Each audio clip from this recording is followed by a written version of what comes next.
We're going to break our own record and create a brand new membership site from scratch with complete products and everything ready within 48 seconds. So we're going to start timer and first import products from our Amazon S3 folder bucket.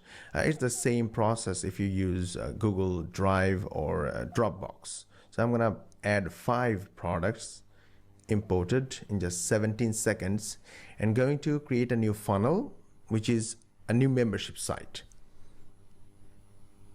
The new membership site is created and I'm going to add the products that I have just imported from S3 account.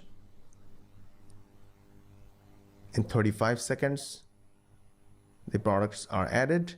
Now going to the domain section, make it public access so I can show you quickly. And boom, within 48 seconds, the complete membership site is ready. Now you can access the products.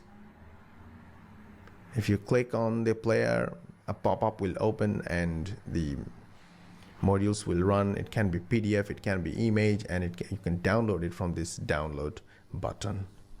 That's it. It took only 48 seconds to create a complete membership site from scratch.